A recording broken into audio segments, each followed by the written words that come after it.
You're listening to the Archaeology Podcast Network.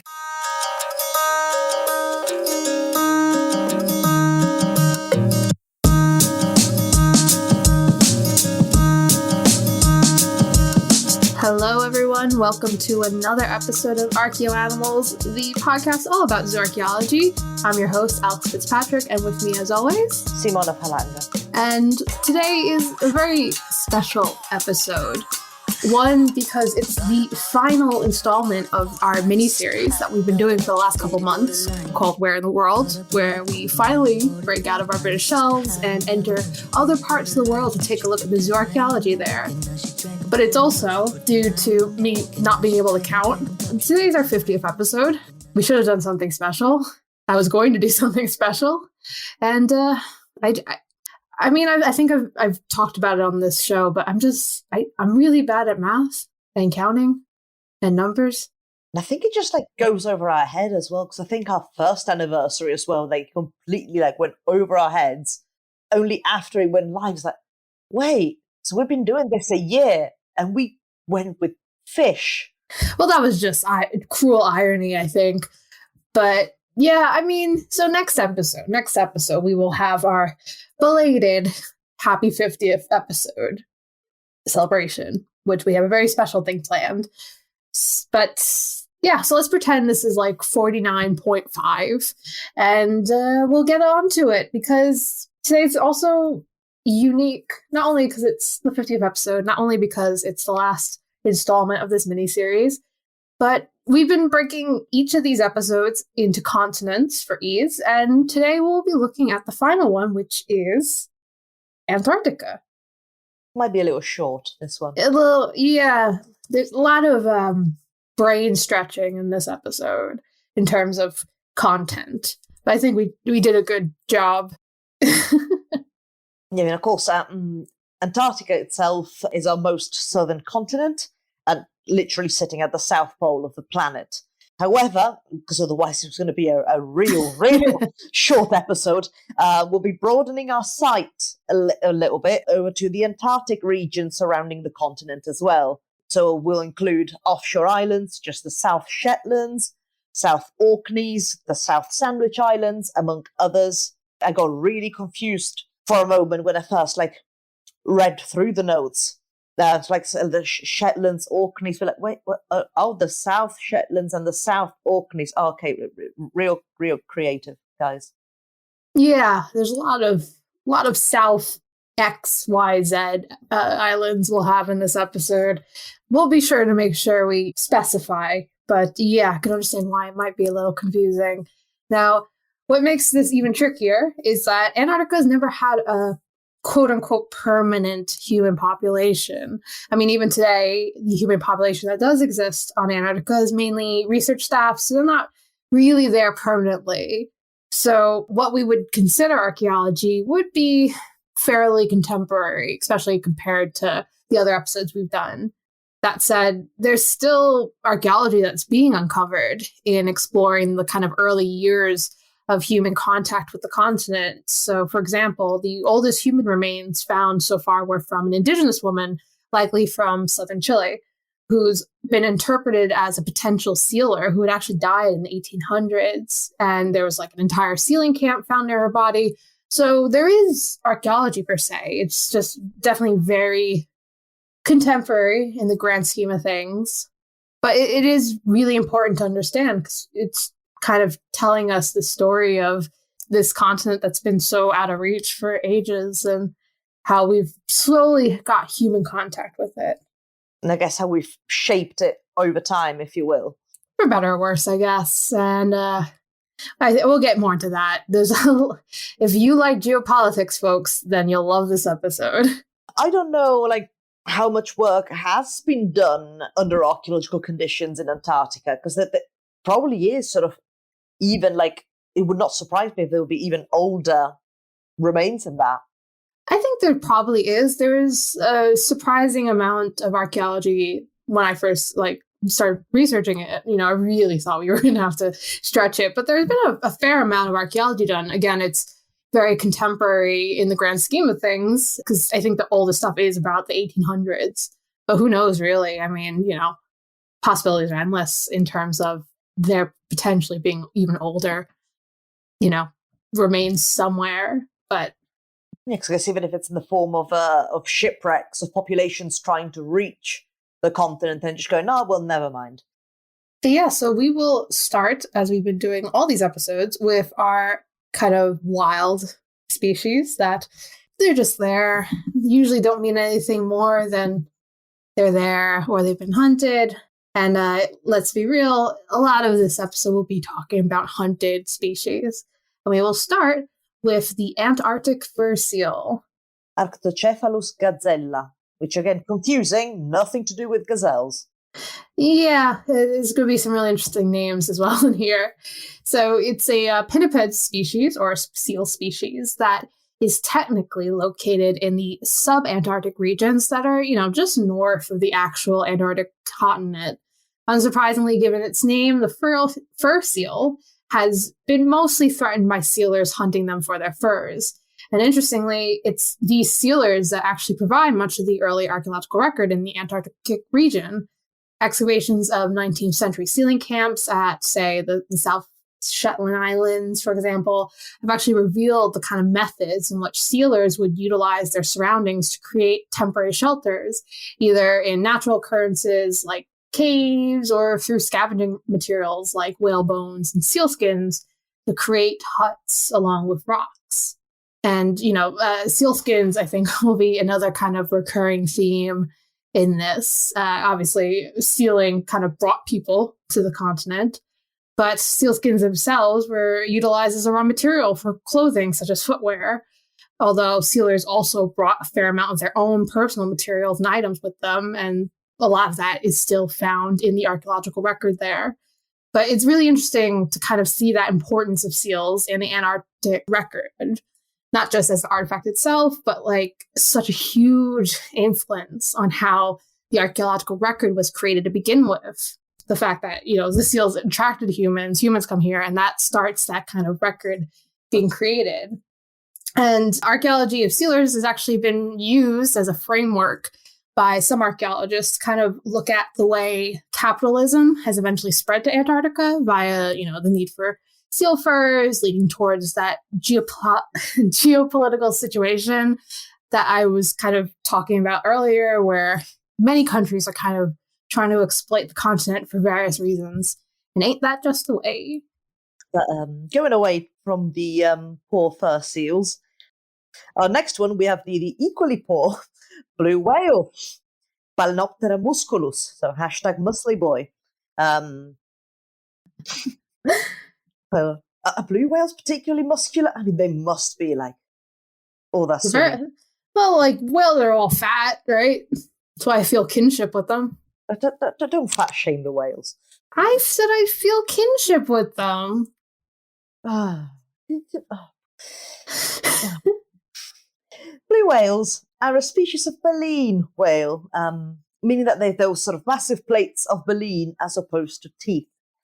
The baleen itself are very similar in appearance and feeling to actual sort of bristles of hair, like on your hairbrush or something. And they're actually made out of keratin, so like the same material that makes up our nails, hair, etc., which then gets stiffened through calcination.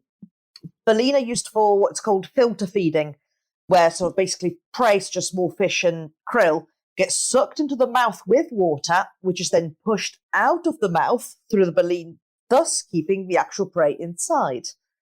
Baleen, which is sometimes mistakenly referred to as whalebone, has also been utilized as raw material in tools, weapons, and various forms of ornamentation and decor. As some of you may know, blue whales are in fact the largest living creature to have ever existed on the planet. So hashtag big muscly boys. And they've been known to be very, very difficult to hunt. But that's never stopped people, has it? No, and it definitely did not stop people out from nearly wiping them out in the Antarctic region, with approximately 330,000 blue whales killed in the 20th century. Well, this is a jolly episode. Yep. Capitalism and, wiping out the species. The most fun episode. Oh, like it's the same, like you have like continent, people arrive to the continent. People eradicate animals and just start again. But in fact, the whaling industry is what develops much of the archaeological record in the Antarctic region after sea loss. So I guess it's thanks to whaling that we get sort of this archaeology, although really if I had to pick, I'd rather have the whales alive and well. They're here, such is life. And what we mostly tend to get is are the material remains that were left behind during these expeditions, particularly in the form of shipwrecks underwater. Yeah, Antarctica is really interesting in that it is kind of just a history of exploitation. You have the sealers come in and then the whalers come in. And now, you do have research teams, which are foreseeably there for good reasons. But there's all this really intricate geopolitical stuff going on as well. So not entirely goodwill, I guess. So it's very interesting. And I can imagine that if you're one of those nerds that likes politics and political sciencey things, Antarctica is probably an interesting case study in terms of international negotiation. I don't know. I don't really understand that stuff myself. So I will talk more about penguins. Yes. Although I also want to say, that's the first time we've talked about whales on this show. I think we've covered whales before, because I remember mentioning sort of artifacts made out of whale bone. It might during our sort of British archaeology mini-series, because I think a lot during sort of the Scandinavian that's what I was thinking. Periods, you do tend to find items made out of whale bone and such. And to be fair, even later on and earlier on, I think they're most common in that particular time period.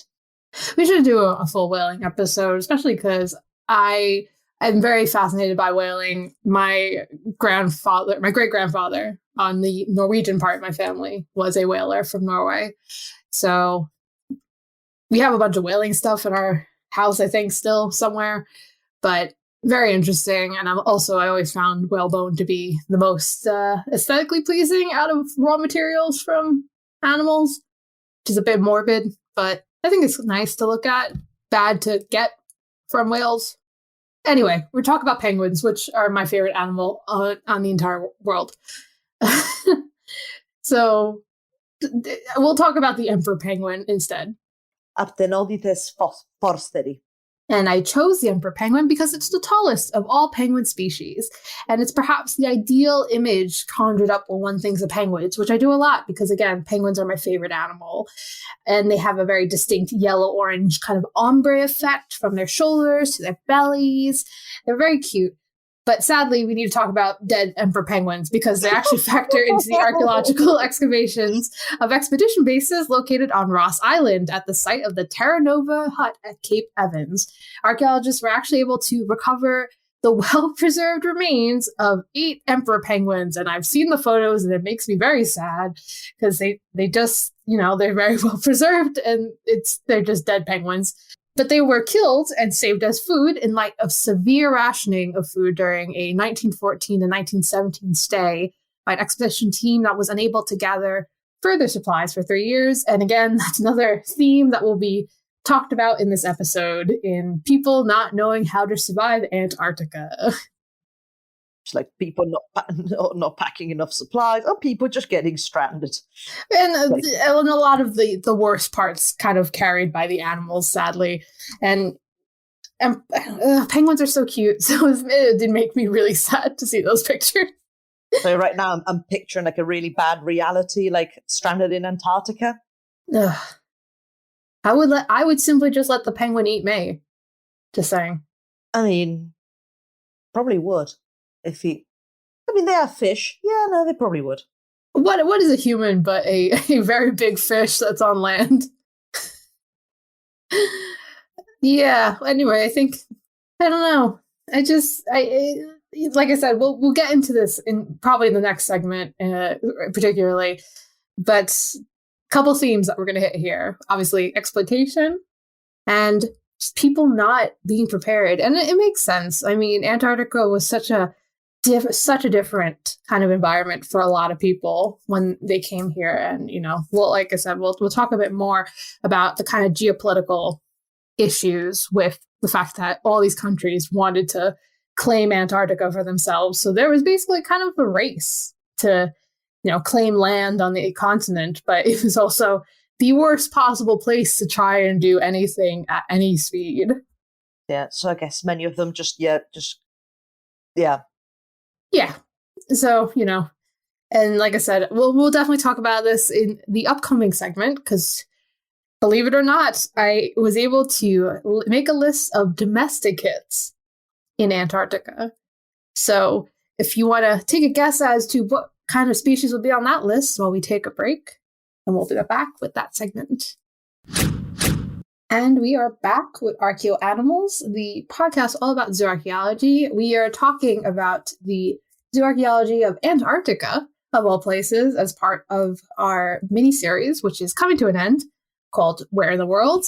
And we are going to talk about domesticated animals because I found them, folks. I did the impossible. Well, we found them, but still, I found them.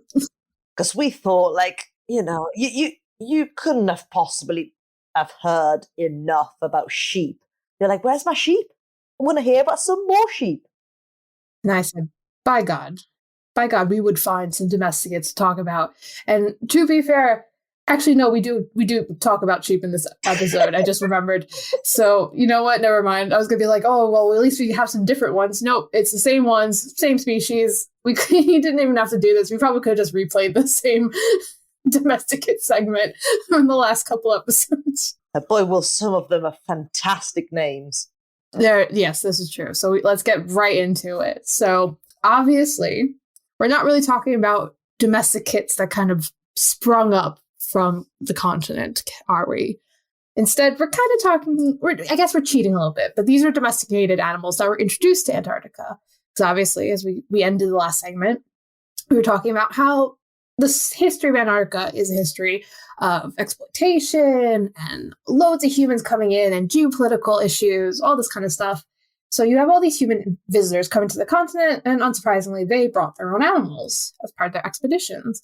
So basically this segment, and actually the case studies as well, it will be showcasing how human-imposed movement of species can radically transform a zooarchaeology.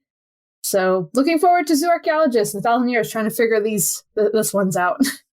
Or in other words, let's bring this animal over here. What could possibly go wrong? I also just realized I gave you a break, Simona, and did not provide any scientific names because, for the most part, we're not really talking about very specific breeds or species. We're talking kind of broadly because lots of different types of these domesticated animals were brought over. And, just giving you a break, Simona, don't worry. That's okay. I might just remember the scientific names of the domesticates. Okay, well then what's the scientific name for sled dogs? Well, probably not for specifically sled dog, but it'll just go under dog, so it'll be Canis familiaris. Okay, I guess you just love doing the scientific names so much. I won't take that away from you. But yeah, we have talked about dogs before, but we haven't talked about sled dogs. So important. You can't see it, but I'm pointing at the screen informatively. Anyway, these dogs would be harnessed to a sled, obviously, in a pack, and they were trained to pull the sled across snowy environments. So unsurprisingly, this was kind of the main choice of transportation for some of the earliest expeditions of Antarctica. Now, sled dog breeds were often selected due to their strength, their speed, and their ability to handle cold temperatures. So a lot of breeds that were chosen were things like huskies. Now, unfortunately, and boy, is this segment going to slightly be a bummer, sled dogs often found themselves meeting the worst possible fates in Antarctica. Many were not provided the food necessary for them to survive, leading most of them to die of starvation. Others found themselves cold during expeditions due to a lack of supplies and resources, and in fact, some expeditions found themselves turning to their dogs when food ran out. So, not fun. It's not exactly Balto, is it? Like the cartoon adaptation. No. No, no, it's not. But yeah, But to make that even jollier, Yeah, maybe.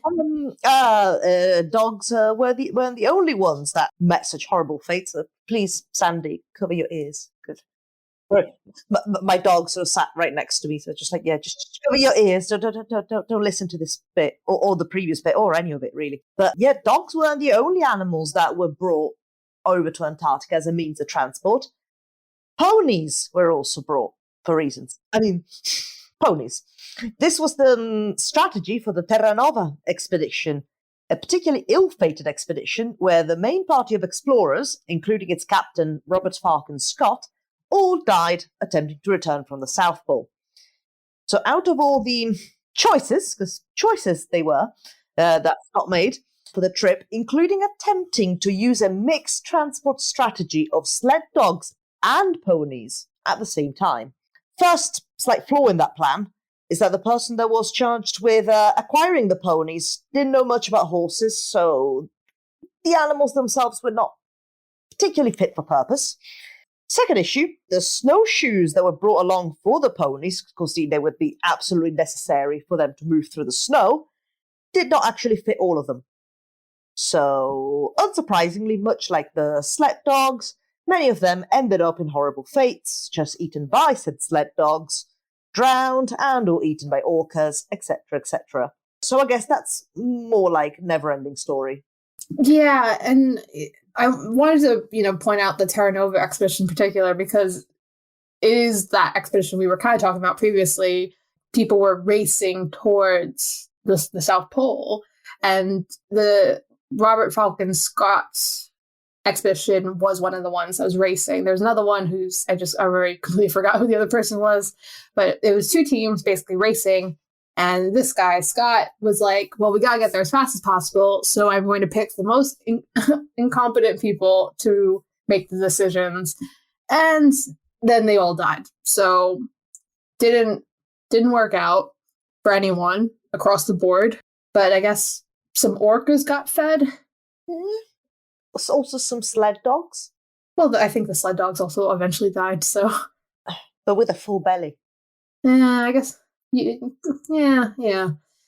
Well, sorry, I'm laughing a lot, but it's more of a nervous laugh. It's just, oh dear. It's pretty horrible, yeah. This is not a fun segment, and frankly, it doesn't get any better, because if the animals weren't just dying of poor choices, they were dying because they were being culled. And that's basically the last two examples we have on this segment. So we had to do it. We had to bring sheep along, because I think we've maybe almost talked about sheep in every single episode of this miniseries. Might be one that we haven't, but we might have left it out for Oceania. Yeah, because not sheep again. There's a reason why these are the domesticated species. They're very fit for purpose for the most part, except for Antarctica apparently, and that's the lesson that we're learning today. Is that domesticates, they work well in most places, but not Antarctica. So sheep were alongside animals for transport. They were brought in not to do any of those kind of, sledding or anything. They were just brought along for longer occupations in the Antarctic.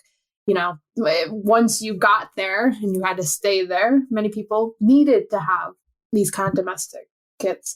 So, for example, many of the whalers who took up business in the region would establish these whaling stations on the various Antarctic islands, bringing along domesticated species as well. So this was the case for the Kerguelen Islands, where sheep were first introduced in 1909.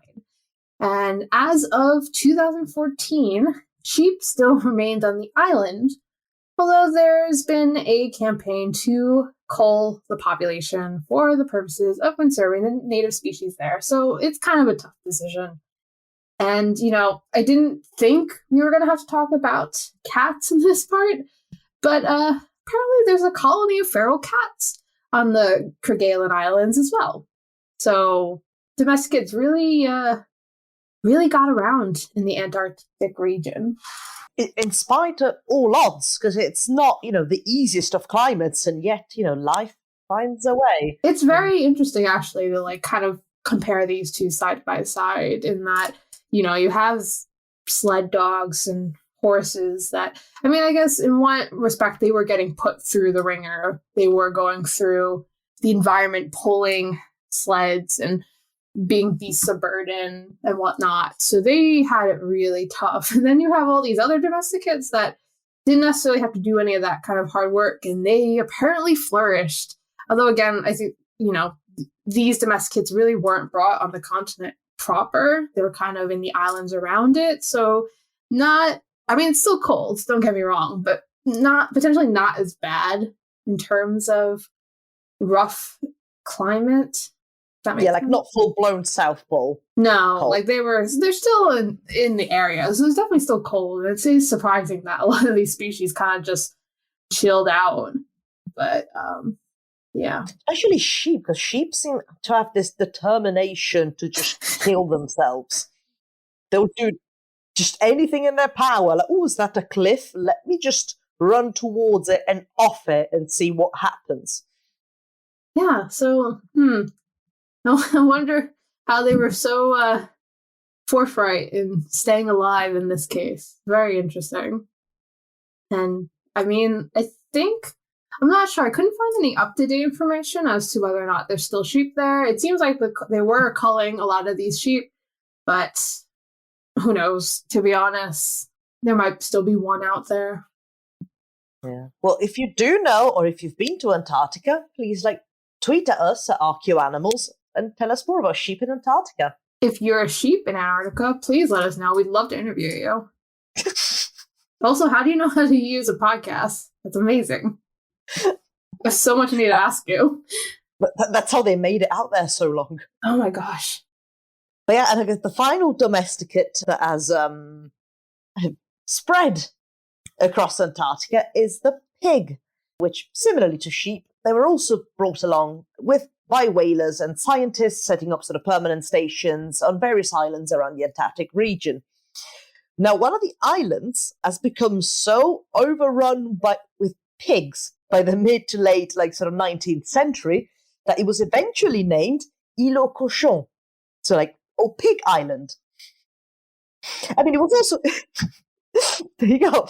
It was also home to, sheep, cats, and rabbits, all of which were absolutely all introduced as well. But I guess mainly pigs, which have since all been eradicated, I should expect. So Pig Island is the pigless island now. No more Pig Island. Île aux Cochons. It just delights me.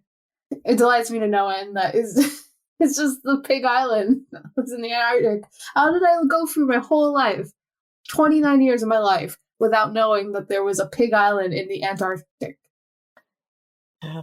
And it's kind of it's the redemption arc, because we've gone, from New Shetland, South Shetland, and South Orkney, which is just, names of archipelagos that were already there with just the South added to it, to Île aux Cochons. Creativity, plus 100%. I'm going to go down there and put more pigs on there. They can't stop me. Well, they can't, but the Protocol on Environmental Protection to the Antarctic Treaty can stop you. I mean, they're basically native species now on Pig Island. You're telling me that pigs are not native to Pig Island? You're out of your mind. I have a case. But yeah, Simona is right though. In 1998, there was the Protocol on Environmental Protection to the Antarctic Treaty, and that was enacted.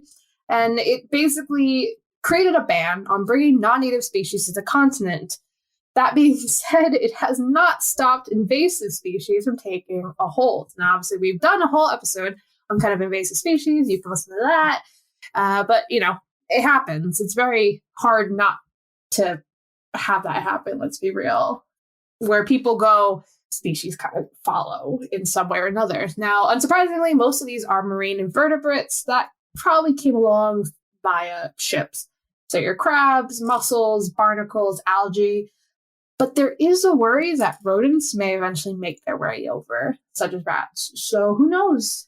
We might have a rat island. Trying to remember what the word for rat in French is, and I'm blanking. I know French. I think it's also like... Oh boy. But yeah, I mean, makes sense. Oh, that's all right. My translator is on point. I asked for the French for rat, and he gave me the Italian. I'd be like, oh yeah, no, Neo-Latin language, close enough. That'll do. Yeah, I mean, oh, raton. Ilo raton. Yeah, or just, rat. So yeah, it's still spelled rat, but rat. Languages are silly. And yet so beautiful because it gave us Pig Island. And I'll never get off of this high. No, you know what? Actually, I'm glad that our 50th episode turned out to be this because it gave us Pig Island. We're celebrating our 50th anniversary, 50th episode. We're not that old yet, but we're celebrating it on Pig Island. And, hopefully you, the listener, are there with us mentally on Pig Island. Il est cochon. So it's just like a meditation thing. Picture Pig Island. Yeah, although no, the French, there is just a je sais pas quoi about the French, just il est cochon. They're just beautiful. So yeah, as our French listeners angrily start emailing us about how poor our pronunciation is in French, which not surprised, sound like my French teacher from way back when. We'll take a break and we will come back with our case studies, which I mean, slightly less depressing-ish. There's some real nice creativity there. Yeah. See you after the break, folks. And we are back with Archaeoanimals, the podcast all about zooarchaeology. We are talking about the zooarchaeology of Antarctica, of all places, as part of our final episode of our Where in the World mini-series. And, I mean, I guess it's the 50th episode, so should we do our bit about the case studies, or what? Go on. I mean, more than case studies, because we won't be covering sort of archaeological sites per se. I guess we'll be covering more like interesting stories surrounding animals in Antarctica. Yeah, because, I'll give us credit. We were able to do basically a full-length episode on Antarctica, which seemed impossible before we started researching. And there actually is a lot of interesting stuff to talk about when it comes to the zooarchaeology and archaeology of the continents. But, not necessarily as much that we could fill our case studies. So instead, I just found some kind of fun animal stories. Because, hey, who doesn't love a story about cows? And that's the thing I was thinking about when we were doing our last segment. I was like, we didn't get any cows in, did we? And then I remembered, oh, wait, we have a whole case study dedicated to cows, baby. Yeah, because, I think we're keeping on sort of our series of very interestingly named cattle. If any of you have listened to our previous episode of the mini-series focusing on Oceania, we gave a notable mention to knickers. He's a steer, isn't he? Steer, technically, yeah. So, the steer knickers, hailing from Australia. And now we have some similarly very interestingly named animals. Because again, along with sheep and pigs and dogs and cats and rabbits and a host of other domesticates, cows were indeed also brought to Antarctica. And the particular breed of cattle that we've decided to cover for one of these case studies are the Guernsey cows. Specifically, the cows that US Admiral Richard E. Byrd took to Antarctica in 1933. So he brought 3 cows with him on his second expedition, and they were named Klondike Gay Naira, Deerfoot Guernsey Maid, and my personal favourite, Foremost Southern Girl. It's so specific that it couldn't just be Southern Girl. It has to be the foremost Southern Girl. And I guess they'd run out of steam by the end of it because a calf was actually born during the trip and they just named it Iceberg, which is fitting. Yeah, that's fun. I mean, but it could have been like most esteemed Iceberg. Yeah, I'm surprised. Do you think some people were like, oh, that's like in bad taste, because Titanic was only like, what, 20 years previous? Oh. I don't know why I just thought about that now. It's just one person going, yeesh, I don't know about this. But yeah, I mean, Guernsey cows are from, you as the name suggests, dairy cattle that is not native to Antarctica. None of the cattle is native to Antarctica, but they're actually native to the island of Guernsey, and they're known for their particularly rich milk, which were then exported in the United States around the 20th century. So these cows were brought over for a year, so as part of the working dairy, and also as kind of a novelty media stunt for the US to stake its claim on the continent. It's again going on, as we discussed before, that several nations tried to sort of like attempted at different points in time to sort of stake their claim of Antarctica. And you see sort of France, Norway, the United Kingdom, again, like some of many countries that were trying to sort of like carve a piece of Antarctica for themselves. But the Hughes Doctrine stated that claims had to be made via settlement as opposed to discovery. So, of course, having domesticated animals on the land would aid in such a claim. Of course, aside from geopolitical use, another claim was that the cows were vital for solving the milk problem of the expedition. Which I guess, yes and no, because powdered milk was available at that point, but there you go.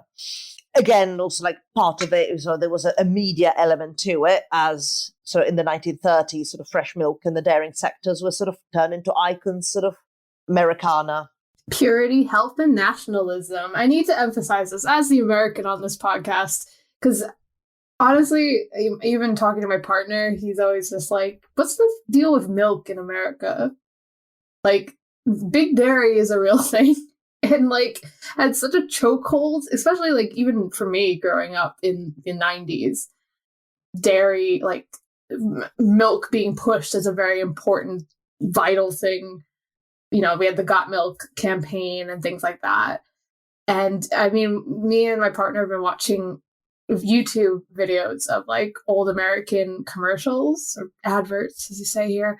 And almost like 70% of them are milk and dairy based. Okay, I had no idea.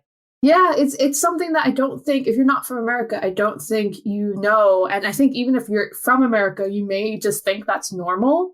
But like watching all this stuff with my partner, and he's just like, I don't get it. Like, why is there so many because you know, we watch a lot of like 90s commercials. So like stuff like, you know, drink milk every day that gives you strong bones, or like the best cheese ever made, or things like that. And it's like, yeah, there's just like, they would lobby so much that you would just have so many adverts about milk, just literally just milk and dairy. It's very strange. It's interesting because where I'm from, well, I've not lived in my country of origin for quite some time now, but I remember most of the adverts being cars and or medication. Cars and medication. Well, yeah, medication and that cars. too. But yeah, it's something, it is, I mean, you know, we don't have the capacity to really get into it, but it is kind of problematic in that it is definitely based on this idea of purity and health and American nationalism. And, you know, especially in the 30s, this was a big thing.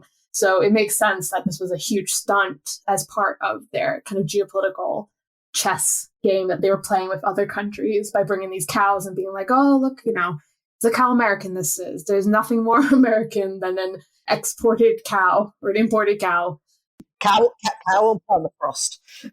Yeah, but I just wanted to emphasize that because I don't think people realize how big of a thing this is in America. And kind of, like, I don't know if it still is. Obviously, I also haven't lived in America in a fair amount of time, almost a decade now. But, I mean, like I said, even in the 90s, which I like to maintain were not that long ago, you still saw, I mean, and I'm lactose intolerant, so I really felt kind of put out by this. But, I mean, massive posters, like of the Got Milk campaign was very popular in schools. Just going like, you mock me? You know what the Got Milk campaign was, Simona? Sorry? Got Milk. Do you know what that was? I think I've heard of it in English class. It got sort of briefly referred to, but just something about just Drink milk. It's very good for you. Drink milk. Have you drunk any milk yet? Drink some milk now. Drink milk. Yeah, I don't know if it was anywhere else, if it was in the UK or anything, but in America, it was just like they would get celebrities to basically like pretend to drink a thing of milk, and they would have like a milk mustache. And so like my main memory was in our gym in my elementary school, there's a big picture of Michael Jordan with a big glass of milk and a milk mustache, and it says "Got milk." And that was kind of the thing. But they were just like postered everywhere in the 90s. Again, extremely lactose intolerant, cannot drink milk. So just felt rude. Actually, according to dairyfoods.com, in 2010, UK launched its own version of Got Milk. 2010? That's so long. I don't think we had it, but like I know about the Got Milk from America, I think. Yeah, that would make sense. Wait, I think I might have a David Beckham one. 2 seconds. I mean, David Beckham was famous in America too. Yeah. Allegedly. I've just linked it there. I want your actual reaction to this. Vinnie Jones? Oh God. Oh my gosh. That's brilliant. Yeah, because no, so thanks for putting this in perspective, because I knew of the Got Milk campaign ad, but didn't realise there was that big a deal. It's extremely wild, and it's extremely funny to see it take place in something that, very early on. But again, you can see with that context how it really would have been kind of a power move. And, that's the other thing about these cows. They were good media. The bird expeditions were all privately funded, so having a stunt like this got sponsors really good coverage. And the cows were actually seen as celebrities of the time. So, it's not really zooarchaeology, but it's a case study in animal kind of symbolism. And let's be real, you could probably find remains of the dairy somewhere, maybe. But, it's that thing we always talk about. If, it's not just about the bones, it's about the way you see the animals. But speaking of the way to see the animals, I want to see a poster of Foremost Southern Girl. This is true, yes. If anyone wants there must have been promotional material. Yeah, there are some pictures. I just can't figure out which one is Foremost Southern Girl. Now, if anyone out there wants to draw a Foremost Southern Girl, maybe with a Got Milk poster type thing, send it to us on Twitter. We love to see fan art of our podcasts, which Could it be an episode of our, cartoon series that never happened, of like Generals Populus Granarius and Pliny the Elder that travel through time so they could recover the general's like human body back? And so when their time jumps, they're in Antarctica, and like Foremost Southern Girl helps them back onto their time traveling ship. If producers are out there listening to this, get in touch. This is a gold mine. And we could have, Big Dairy in America can sponsor us. Clearly, I'll drink some milk and get violently ill afterwards for that. Who cares? Anyway, let's hit up our last case study before we finish this episode. And we're moving away from cows to an animal we haven't really talked about, and let's talk about the hamster experiments. So during the 1960s, of course, Carl Hamner from UCLA and Giriraj Singh Sirohi, who was actually the first citizen from India to visit Antarctica, they ran experiments on the continent to see if certain species got their diurnal senses from the rotation of the Earth. Now, diurnal senses are basically the kind of biological clocks of organisms, which account for activity during the day and sleeping during the night. So for this experiment, the rotation of the Earth was modified through the use of turntables. So the research team brought along several species as part of their experiments: bean plants, cockroaches, fruit flies, cocklebur plants, bread mold fungi, as well as 19 hamsters. So the actual results of the experiment were negligible, they were whatever. But the hamsters were eventually kept on as pets afterwards, and they actually had several litters of babies being born, and they technically count as the first recorded births of any species on the continent. Although, I guess realistically, we have to end on a bit of a bummer because most of the young died, or even more horrifically, were eaten by the parents, which I learned in writing this episode is a issue among many hamster breeds. So glad I did not keep hamsters as a child. That would be horrifying. No, I think rabbits do that as well. Oof. Well, to be Oof. fair, pigs do that. Like sometimes, if for a reason or another, they decide that their young cannot reach adulthood or they're not fit enough, something just snaps and they just kill them all. Yeah, I think my mom used to feel like that about me, so I guess that's understandable. But you're here now. Yeah, much to her chagrin. But it's not all sadness, because 3 did survive until midwinter. So, Oh, that's great. Yeah, I mean, in retrospect, it's a bigger and better run than many of the other animals we've talked about today. But the remains of the others are likely somewhere on the continent, ready to extremely confuse some future zooarchaeologists. And that really, I shout out to them. There's a lot going on this continent. I hope they figure out what Big Dairy was. Otherwise, it's not going to make sense. But Godspeed to those people. Do you think the turntables are still there? Like, I'm just trying to think about, like, all these animals and plants on a lazy Susan in Antarctica spinning around.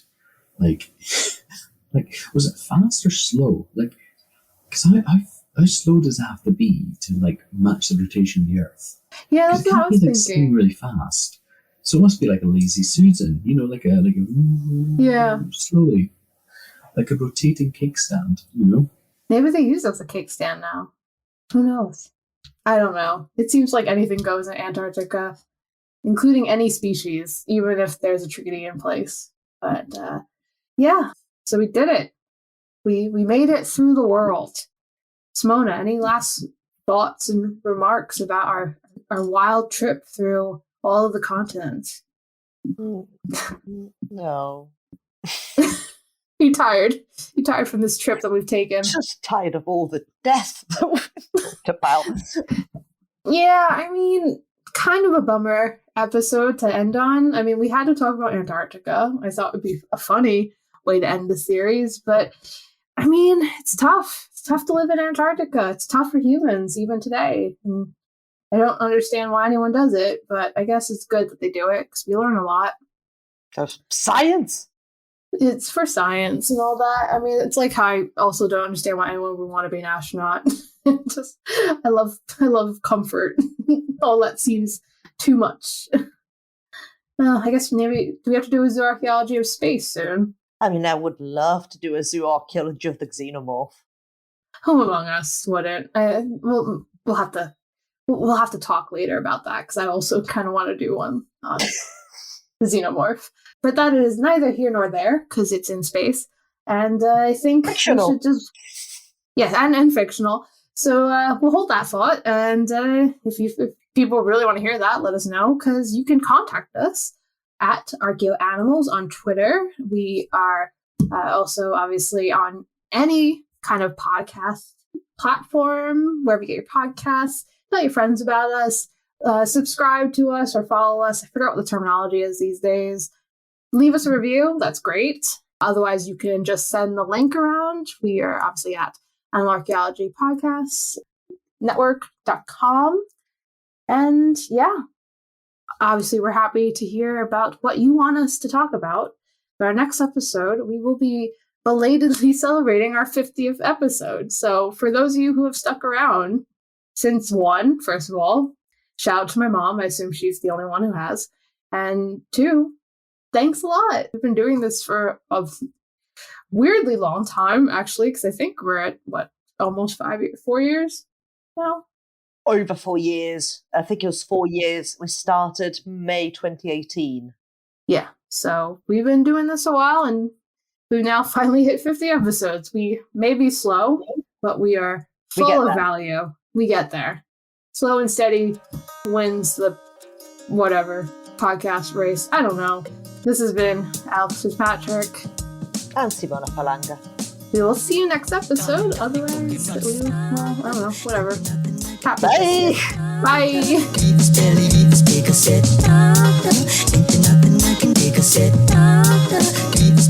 Thank you for listening to Archaeoanimals. Please subscribe and rate the podcast wherever you get your podcast from. You can find us on Twitter at Archaeoanimals. Also, the views expressed on the podcast are those of ourselves, the hosts and guests, and do not necessarily represent those of our institution, employers, and the Archaeology Podcast Network. Thanks for listening.